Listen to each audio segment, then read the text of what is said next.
বিশ্বাসের বন্দিত্ব। একটি দৃষ্টিভঙ্গির গল্প শুনুন। জঙ্গল থেকে দুরন্ত প্রাণ হাতি শাবককে ধরে এনে 6 ফুট লোহা শিকল দিয়ে শক্ত পাটাতনের সাথে বেঁধে রাখা হলো।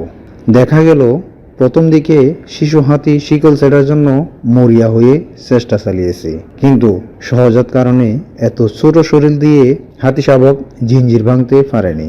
বারবার ব্যর্থ চেষ্টা করার ফলে উল্টো তার পাই রক্তাক্ত হয়েছে। ফলে একসময় এই গণ্ডি ও বন্দিত্বের কাছে হাতি শাবক অসহায় আত্মসমর্পণ করতে বাধ্য হয়। ঠিক এইভাবেই অনাকাঙ্ক্ষিত ব্যর্থতার কারণে হাতি শাবকের মাঝে তৈরি হয় এক ধরনের সংস্কার ও ভ্রান্ত বিশ্বাসের।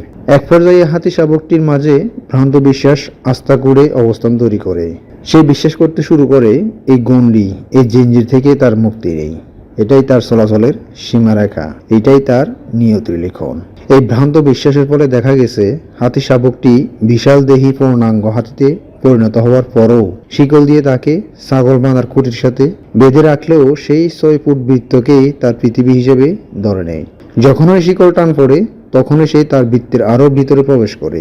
তখনও সে তার আত্মশক্তি ও শারীরিক সক্ষমতা সম্পর্কে শাবক থাকাকালীন সময়ের মধ্যেই পড়ে থাকে। তার মাঝে এমন ভ্রান্ত বিশ্বাস তাকে বদ্ধমূল এই ধারণার মাঝেই আটকে রেখেছে যে এর চেয়ে আর এগোনোর সাধ্য নেই তার। ফলশ্রুতিতে দেখা গেছে সার্কাস মেলায় আগুন লাগলেও হাতি আগুনে পুড়ে ছাই হয়ে যায়, কিন্তু সে শিকড় ভেঙে পালানোর চেষ্টা করে না। এর কারণ ভ্রান্ত বিশ্বাস তাকে সেখানেই দাঁড় করিয়ে রাখে।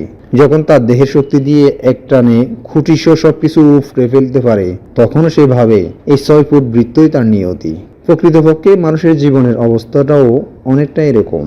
প্রতিটি মানুষের পুরো জাতির বিপুল সম্ভাবনা, শক্তি ও সামর্থ্য থাকা সত্ত্বেও সংস্কার, ভ্রান্ত বিশ্বাস, শোষক ও প্রভাববাদীদের আরোপিত মিথ্যা ধারণার শৃঙ্খলে আমরা নিজেদেরকে বৃত্তবন্দী বা গণ্ডিবদ্ধ করে ফেলেছি। দুর্দশাগ্রস্ত গ্লানিকর জীবনকেই আমরা নিজেদের ভাগ্য বা নিয়তি হিসেবে মেনে নিচ্ছি।